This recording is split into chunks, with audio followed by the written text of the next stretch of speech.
নমস্কার। দিন দুয়েক আগে আমার এক বন্ধু আমাকে ফোন করে জিজ্ঞাসা করলো, তুমি অমুক দেশ সম্পর্কে তোমার ভাবনা চিন্তাটা বন্ধ করো তো। আমি বললাম কেন? তখন সে উত্তর দিল যে অমুক দেশ হচ্ছে একটা ইসলামিক রাষ্ট্র যাদের বিশ্বাস করা যায় না। পুরো বাক্যবন্ধের মধ্যে তিনটে শব্দ আমরা পেলাম। এক হচ্ছে ইসলামিক অর্থাৎ ধর্ম, দ্বিতীয় হচ্ছে বিশ্বাস, এবং তারপরে এলো রাষ্ট্র।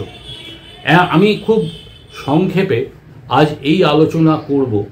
মূলত যেটা থাকবে সেটা হচ্ছে রাষ্ট্র ও রাজনীতি বিষয়টা কি এবং তার ক্রমপর্যায় নিয়ে। আজ প্রথমে তার আগে শুধু একটু ছুঁয়ে যাব ঈশ্বর এবং বিশ্বাস নিয়ে।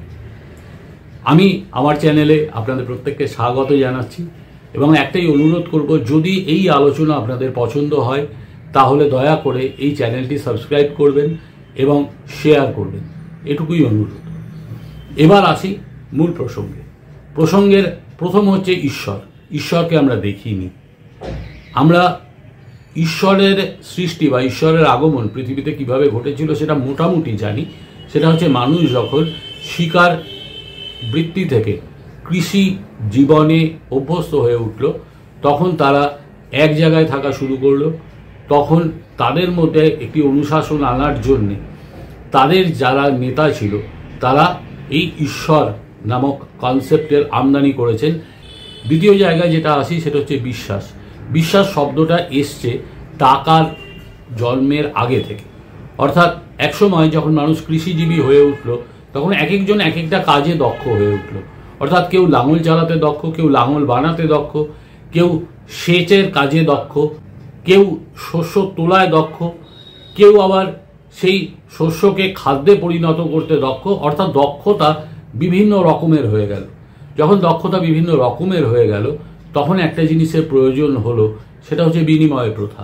বিনিময় প্রথা মানে হচ্ছে আমি যে কাজ করছি তার বিনিময়ে আমি শস্য পাচ্ছি। কিন্তু একটা সময় দেখা গেল যে আমার হয়তো আমি যে কাজটা করছি সেই জন্যে যতটা শস্য আমার দরকার ততটা আমার প্রয়োজন নেই এখন এই মুহূর্তে। আমি এখন শস্য নিয়ে করব কি? তখন আমি বললাম যে না ভাই, তুমি পরে দিও। তো পরে দেওয়ার ক্ষেত্রে শুরু হলো যেটা, সেটাকে এখনকার ভাষায় বলে লেটার অফ ক্রেডিট, অর্থাৎ ঋণপত্র। সে বলে দিত, মুখে বলতো প্রথমে যে হ্যাঁ ঠিক আছে, আমি অমুক সময় তোমাকে আবার শস্য দেব। কিন্তু সেটা তো তা নিয়ে সংঘাত বাধত। কবে কে কি বলেছে, তখন শুরু হলো যে নেতাদের কাছে যাওয়া। ও আমার থেকে এই শস্য পাবে, এই শস্যটা আমি অমুক সময় নেব। তখন যে নেতা বা তাদের হেড, তারা কি করতো, একটা ঋণপত্র দিত। অর্থাৎ আমি গ্যারেন্টি দিচ্ছি যে তোমার এই শস্যটা ভবিষ্যতে অমুকে ফেরত দেবে।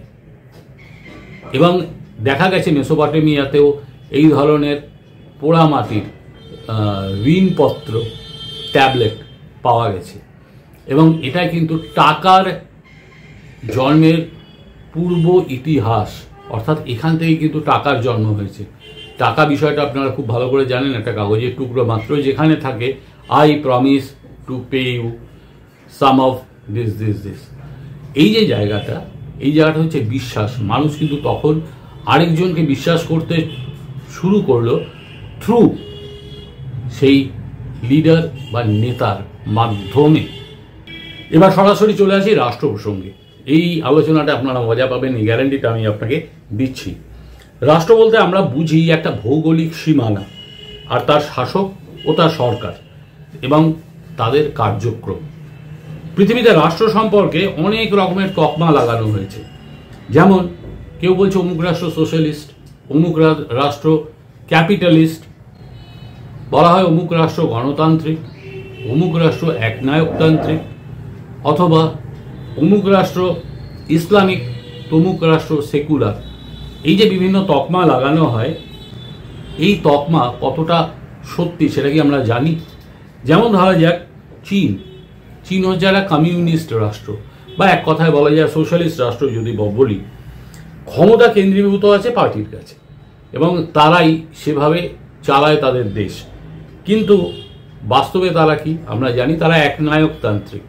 কিন্তু ঐতিহাসিকগতভাবে চীন ৬ষ্ঠ শতাব্দী থেকে কেন্দ্রীভূত ক্ষমতার অধিকারী একমাত্র শাসকের অধীনে থেকে এসছে, যেটাকে কনফুসিয়াস বাদ আমরা বলতে পারি। অর্থাৎ তারা অভ্যস্ত এই ধরনের শাসকের আন্ডারে থাকা। এটা নতুন কিছু নয়, কিন্তু রাজনৈতিক ব্যবস্থায় তিনটি স্তম্ভ আছে। প্রথমটি হলো রাষ্ট্র, যার সবার ওপরে শাসন করার অধিকার আছে একটি নির্দিষ্ট ভৌগোলিক সীমানায়। এটা হচ্ছে নীতি প্রয়োগকারী সংস্থা বা মন্ত্রিসভা বলতে পারি আমরা, বা কমিউনিস্টদের ক্ষেত্রে পলিট ব্যুরো বলতে পারি। দ্বিতীয় স্তম্ভ হচ্ছে আইনের শাসন, অর্থাৎ কিছু নিয়ম যেটা রাষ্ট্রের অধীনে বসবাসকারী সকলের ক্ষেত্রে বলবৎ থাকবে। এটা দেখে বিচার বিভাগ বা জুডিশিয়ারি। সকলের ক্ষেত্রে বলতে যে মন্ত্রিসভার হেড, তার ক্ষেত্রেও কি একই নিয়ম প্রযোজ্য? গণতান্ত্রিক ব্যবস্থায় প্রযোজ্য, কিন্তু একনায়কতান্ত্রিক ব্যবস্থায় প্রযোজ্য নয়। তৃতীয় স্তম্ভ হচ্ছে গণতান্ত্রিক জবাবদিহিতা বা ডেমোক্রেটিক অ্যাকাউন্টেবিলিটি, অর্থাৎ নিজ পরিবারের বাইরে রাষ্ট্রের অধীনে থাকা জনগণের ওপরে নীতি প্রয়োগকারী সংস্থা ও জনগণের একটা দায়িত্ব আছে। সেই দায়িত্ব হচ্ছে তাদের ভালো করার। সেই দায়িত্ব তারা কি পালন করছেন? এটা দেখবে কারা? এটা দেখবে আমাদের দেশে সংসদ ও বিধানসভা, কমিউনিস্টদের ক্ষেত্রে পলিট ব্যুরো। কিন্তু সব রাষ্ট্র এই তিন স্তম্ভের উপরে ভর করে চলে কি? আদৌ না। কেননা চীন, উত্তর কোরিয়া, রাশিয়া, ইরান, সিঙ্গাপুর, এখানে শুধু প্রথম স্তম্ভটা কার্যকরী, অর্থাৎ যে সবার উপরে শাসন তারা করে এবং তারা নীতি প্রয়োগ করে তাদের মর্জি মতো। আবার এমন দেশ আছে যেখানে নীতি প্রয়োগকারী সংস্থা বা সরকার দুর্বল। আফ্রিকার অনেক দেশ আছে, সেখানে বিচার ও জনগণের বক্তব্য আদৌ শোনা হয় না, অথচ সবাই চায় তার দেশে ভোট হোক। কেন চায়? তার কারণ হচ্ছে ভোটেই জিতলে আন্তর্জাতিক স্বীকৃতি পাওয়া যায়। 1975 সালে মাত্র 45টা রাষ্ট্র ছিল গণতান্ত্রিক, আর এই মুহূর্তে অর্থাৎ 2025-এ 190টা দেশের তকমা আছে গণতান্ত্রিক। তার মধ্যে কিন্তু বাংলাদেশ এবং পাকিস্তানও আছে। এবারে আসি রাষ্ট্রের ভূমিকা নিয়ে কিছু কথা বলতে। রাষ্ট্রের ভূমিকা নিয়ে কথা বলতে গেলে প্রথমে আমাদের দুটো বিষয় ছুঁয়ে যেতে হবে। একটি হচ্ছে ব্যক্তিগত সম্পত্তি এবং একটি হচ্ছে জনগণের সম্পত্তি। যেমন ধরা যাক আমি একটি মোবাইল কিনলাম, তার ব্যবহার করব আমি, ওটা আমার সম্পত্তি। কিন্তু সেই মোবাইলটা সঠিক কিনা, সেই মোবাইলের গুণমান ঠিক আছে কিনা, সেই মোবাইলের দাম ঠিক আছে কিনা, সেই মোবাইলটা আমার কাছ থেকে কেউ ছিনিয়ে নেবে কিনা, তার দায়িত্ব কিন্তু সরকারের। আর জনগণের সম্পত্তি কি? যেমন রাস্তা, আমি ব্যবহার করতে পারি, কিন্তু রাস্তা ভেঙে গেলে আমাকে তাকিয়ে থাকতে হয় সরকারের দিকে। অর্থাৎ সরকার হচ্ছে তার রক্ষণাবেক্ষণের মালিক, কিন্তু তার সুযোগ সুবিধা নেয় হচ্ছে সাধারণ জনগণ। ওগুলো হচ্ছে জনগণের সম্পত্তি। এবার যে জায়গাটায় আসবো সেটা হচ্ছে দুর্নীতি সম্পর্কে কথা। আমরা সরকারকে খুব চট করে বলি অমুক সরকার দুর্নীতিগ্রস্ত, কিন্তু দুর্নীতি কত রকমের? দুর্নীতি 4 রকমের। প্রথমেই বলি, প্রথম দুর্নীতি হলো যখন শাসক জনসম্পত্তি নিজের সম্পত্তিতে মিশিয়ে দিচ্ছে। যেমন আমাদের দেশেই আছে, বালি, পাথর, কয়লা তুলে তার অর্থ আত্মসাৎ করা। অর্থাৎ আত্মসাৎ হচ্ছে প্রথম শর্ত হচ্ছে দুর্নীতির। দ্বিতীয়, দুর্নীতিকে অর্থনীতির ভাষায় বলা হয় রেন্ট। যেমন লাইসেন্স দেওয়ার ক্ষমতা, কোনো নিয়োগ সংক্রান্ত বিষয়ে নিজের পছন্দ প্রয়োগ করা। যেমন আমরা দেখেছি স্কুল শিক্ষক নিয়োগের ক্ষেত্রে নিজের পছন্দ। এটা কিন্তু আমি কোনো একটি সরকারকে বলছি না।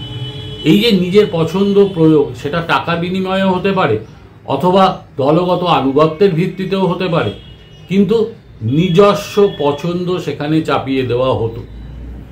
তৃতীয় দুর্নীতি, রেসিপ্রোকাল এক্সচেঞ্জ অফ ফেভার। এটা খুব মজার। এটার মজাটা হচ্ছে এই, তুমি আমার পক্ষে থাকবে, আমি তোমাকে অর্থনৈতিক ও অন্যান্য সুবিধা দেব। এই পারস্পরিক বিনিময় ব্যক্তিগত হয় এবং সমষ্টিগতও হয়। এক্ষেত্রে বাংলার বুদ্ধিজীবীদের বর্তমান ভূমিকা এই এক্সচেঞ্জ অফ ফেভারের একটি জ্বলন্ত উদাহরণ। বিহারের ভোটের আগে মহিলাদের যে 10,000 টাকা করে দেওয়া হয়েছিল সেটাও কিন্তু এক্সচেঞ্জ অফ ফেভার। এবার চতুর্থ সেটাকে বলা হয় লবিং। আমেরিকায় কিন্তু লবিং আইন সিদ্ধ এবং লবিস্ট কোম্পানি প্রচুর আছে। তাদের কাজ কি? তারা আপনার থেকে টাকা নেবে, টাকা নিয়ে তদবির করে সরকার থেকে আপনাকে সুবিধা পাইয়ে দেবে, অর্থাৎ একটি গোষ্ঠীকে। এটা তো ইন্ডিভিজুয়াল খুব কমই হয়। তাহলে প্রশ্ন হচ্ছে, আমাদের দেশে কি নেই? অবশ্যই আছে। এই যে ভোট কৌশলী সংস্থাগুলি, এগুলো কি করে? এগুলো আমার থেকে টাকা নিল, টাকা নিয়ে আমাকে ভোটে জেতানোর জন্য যা যা করার তারা সেটা করবে এবং আইনসম্মত রাস্তায় করবে। সেটাও কিন্তু এক ধরনের দুর্নীতি। রাজনীতির অর্থ কি? রাজার নীতি নাকি নীতির রাজা? আসলে রাজার নীতিই হচ্ছে রাজনীতি। আগে জমিদার বা বড় ভূস্বামী যারা ছিলেন তারা কর আদায় করে রাজাকে দিতেন এবং প্রজা শাসনের অধিকার, কর বিন্যাস, জনসম্পত্তি রক্ষা ও বহিঃশত্রুর আক্রমণ থেকে তাদের রক্ষা করত রাজা। কিন্তু তিনি যখন স্বেচ্ছাচারী হয়ে উঠতেন, নিজের দায়িত্ব পালনে অক্ষম হতেন, তখন তার পতন অনিবার্য হয়ে উঠত। তখনই আমরা বলতাম স্বৈরাচারী শাসনের অবসান হয়েছে। স্বৈরাচারী শাসক মাত্রই তার শাসন দীর্ঘায়িত করতে চায়। সেটা করতে গেলে প্রধান তার ইচ্ছে অনুযায়ী যে দেশ চালান তা কিন্তু নয়, অর্থাৎ তার নিজের ইচ্ছায় দেশ কিন্তু চলে না। তার জন্য তাকে তৈরি করে নিতে হয় তার একটা ইনার সার্কেল, এবং এই ইনার সার্কেলে কারা থাকে? প্রথমেই যিনি থাকেন তিনি হচ্ছেন প্রতিরক্ষা প্রধান, অর্থকরী বিষয়ক প্রধান, যিনি টাকা যোগাবেন। 3 নম্বর হচ্ছে নির্বাচন বিষয়ক প্রধান, অর্থাৎ ভোটে জিততে হবে। নিরাপত্তা বিষয়ক প্রধান, অর্থাৎ আমাকে যদি মেরে দেওয়া হয় বা এমন কিছু করা হয়, কোনো দাঙ্গা হলো যেখানে জনরোষ তৈরি হলো, সেটা হচ্ছে নিরাপত্তা সংক্রান্ত প্রধানের কাজ। আরেকটা হচ্ছে প্রচার বিষয়ক প্রধান, অর্থাৎ আমি কি করছি তার ঢোলকে বাজাবে বা সেই বাজানোর প্ল্যান কি হবে সেটা কিন্তু খুব গুরুত্বপূর্ণ। মাথায় রাখবেন, এরাই কিন্তু দেশ পরিচালনা করে। কিন্তু গণতান্ত্রিক পদ্ধতিতে শাসক স্বৈরাচারী হতে পারেন না, কারণ তাকে জবাবদিহিতা করতে হয় তার রিয়েল সিলেক্টরদের কাছে, অর্থাৎ পার্লামেন্টের কাছে। এই রিয়েল সিলেক্টরদের পার্লামেন্টে পাঠায় মাস ভোটার বা জনগণ, আর এই জনগণ রিয়েল সিলেক্টরদের তাদের নেতা বা শাসক নির্বাচনের অধিকার দেন। তবে মনে রাখতে হবে, সব স্বৈরাচারী কিন্তু স্বেচ্ছাচারী নন। এবার আসি ক্ষমতা প্রত্যাশী প্রত্যেকটি রাজনৈতিক দল সম্পর্কে। এখানেও যখন একজনই থাকেন সুপ্রিমো এবং তার একটা ইনার সার্কেল বিরাজ করে, তখন তার স্বৈরাচারী হওয়ার সম্ভাবনা 16 আনা। তার ইনার সার্কেলে বাহুবলী সদস্য, প্রচার বিষয়ক সদস্য, অর্থ সংগ্রহকারী সদস্য, নির্বাচন বিশেষজ্ঞ, এরকম অনেকেই থাকে। এদের সাথে কিছু অর্থ প্রদানকারী যারা টাকা ঢালেন এবং বিনিময়ে পরে সেই টাকা কয়েক গুণ হয়ে যাতে ফিরে আসে তার ব্যবস্থা করেন। রইল বাকি ভোটার। এখানে মেরুকরণ সব ক্ষেত্রেই হয়, আমেরিকায় হয়, ইংল্যান্ডেও হয়, ভারতে তো দেখছি। আমেরিকায় কিভাবে হয়? সাদা কালো, ঠিক আছে, অরিজিনাল আমেরিকান কি বাইরে থেকে আসা আমেরিকান, ইমিগ্রেন্ট আমেরিকান, এগুলো থাকে। আবার আমাদের দেশে ধর্মীয়, লিঙ্গ ভিত্তিক, জাত ভিত্তিক এই মেরুকরণ স্পষ্ট। কিন্তু এই ইনার সার্কেল সবসময় কিন্তু একই থাকে তা নয়, এটাও ভঙ্গুর। মাথায় রাখবেন যে মুহূর্তে এরা টের পায় হাওয়া পক্ষে নয়, তারা পিটটান দেয়। এই হাওয়া পক্ষে নয় শব্দটার মানে কি?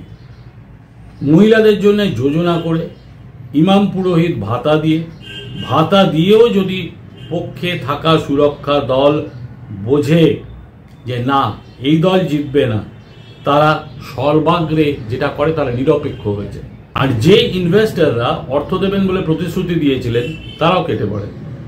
তখন বাকিদের কিছুই করার থাকে না, এবং অবশ্যই এই বাকিদের ব্যর্থতায় হারের মুখোমুখি হয়ে যায় দল বা তার সেই স্বৈরাচারী শাসক।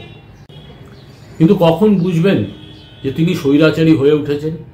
যখন তার কথায় দেখবেন আমিত্বের বাড়াবাড়ি, পরবর্তী প্রজন্মের নেতৃত্বকে বাড়তে না দেওয়া, বাহুবলীদের দলে বেশি গুরুত্ব পাওয়া, হিসাবহীন আড়ম্বরের সাথে আত্মপ্রচার, এই কতগুলো চারিত্রিক গুণাবলী থাকলেই সেই শাসককে স্বৈরাচারী বলাই যায়। কিন্তু শাসন ক্ষমতা দীর্ঘায়িত করতে চাইলে এর বাইরে বেরোনোর কিন্তু খুব একটা উপায় নেই। আগে রাজনৈতিক দলগুলো চলতো বিভিন্ন ব্যবসায়িক চাঁদায়, বামপন্থীরা আবার লেভি দিয়েও তাদের খরচ চালাতো। কিন্তু ইন্দিরা গান্ধী তার রাজনৈতিক পুনরুত্থানের সময় এই কর্পোরেটের চাঁদাবাজিটাই বন্ধ করে দিলেন, বলেন এর উপরে ট্যাক্স দিতে হবে। মুশকিলে পড়ল অন্যান্য রাজনৈতিক দলগুলি, এমনকি ততদিনে 3 রাজ্যে বামপন্থীরাও শাসনে চলে এসেছে।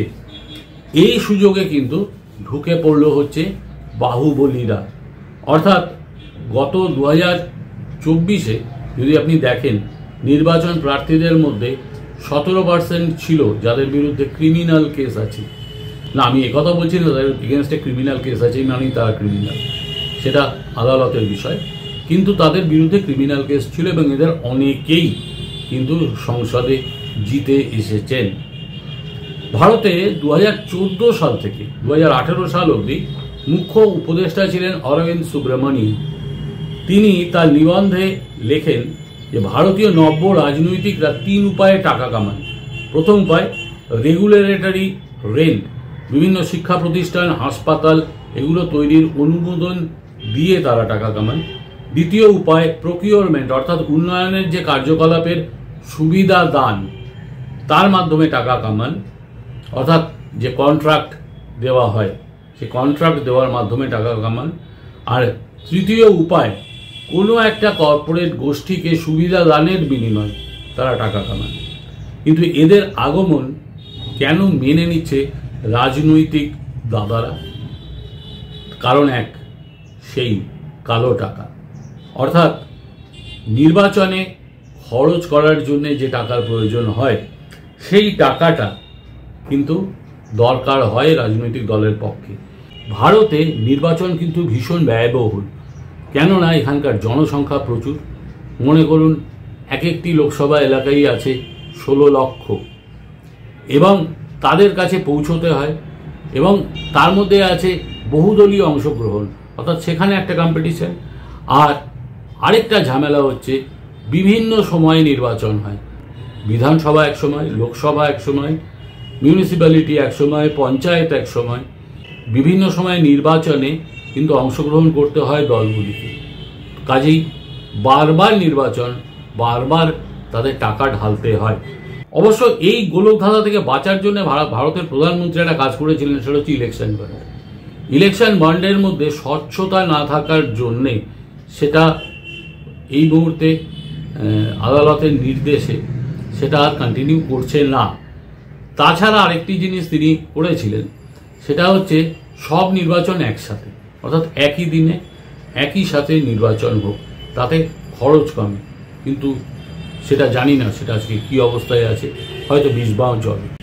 আমাদের দেশে গণতন্ত্র হচ্ছে বহুদলীয়। এখানে শাসক দলের একটা সুবিধে আছে, সেই সুবিধাটা কি? তারা জনগণের অর্ধেকের কম ভোট পেলেও কিন্তু নির্বাচিত হন। যেমন 2024 সালে মোট ভোটারদের 67% ভোট দিয়েছিল, তার 37% ভোট পড়েছিল শাসক দলের পক্ষে।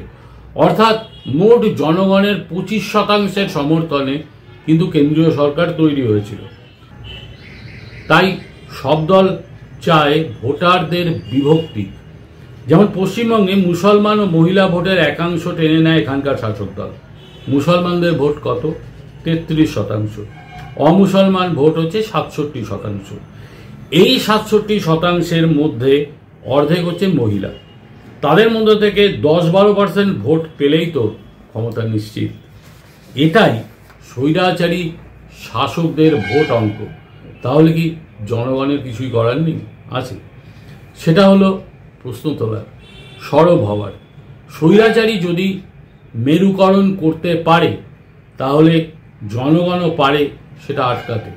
স্বৈরাচারীর ভুল প্রচারের ঐক্যবদ্ধ শ্রেণীকে চোখে আঙুল দিয়ে দেখাতে হবে যে তাদের বিশ্বাস সঠিক নয়, স্বৈরাচার তাদের কোনো উপকারে বা উন্নয়নে লাগছে না। একই সাথে ইজম নিয়ে যারা ছুতমার্গি করে তাদের বুঝতে হবে স্বৈরাচার আগে সরাও, গণতান্ত্রিক পরিবেশ আনো, তারপর ইজম নিয়ে ভাবা যাক। কিন্তু আম জনগণ ভবিষ্যতে কি করবেন সেটা তাদের হাতে। ভারত বলুন, বাংলাদেশ বলুন, যে কোনো রাষ্ট্র বলুন, সেই রাষ্ট্রগুলো কিন্তু এই গোলক ধাঁধাই কিন্তু ঘুরে বেড়াচ্ছে। আমরা সাধারণ মানুষ ভাবছি অমুক এটা করছে না কেন, তমুক সেটা করছে না কেন, অর্থাৎ কেন্দ্রীয় সংস্থাগুলো স্থানীয় শাসকের দুর্নীতিকে কেন প্রশ্রয় দিচ্ছে, এই প্রশ্নগুলো আমরা তুলতেই পারি। কিন্তু এগুলো এক একটি রাজনৈতিক পদ্ধতি। সবচেয়ে বড় কথা আমাদের একটা কথা বুঝতে হবে, সেটা হচ্ছে জনগণের ব্যালট ভোটের উৎস। মাথায় রাখবেন, স্বৈরাচারী শাসকের বিরুদ্ধে ভোট তখনই পড়ে যখন ভোট পার্সেন্টেজ খুব বেশি হয়। যদি আমি জানি যে এই শাসক আমার পছন্দের শাসক, তাহলে আমি কি করি, এবং জিতবেই, তখন আমরা কি করি, আমরা ভোট দিতেই যাই না। কাজেই যখনই ভোট অনেক বেশি হয় তখনই কিন্তু সমস্যা হয় শাসকদের। এটা হচ্ছে এই রাজনৈতিক পদ্ধতির আরেকটা দিক। আজ এটুকুই বললাম, বিভিন্ন রাজনৈতিক পদ্ধতি নিয়ে কিছুটা একাডেমিক আলোচনা, বোর করেছি হয়তো, ক্ষমা করবেন, সঙ্গে থাকবেন, এটুকুই বলতে।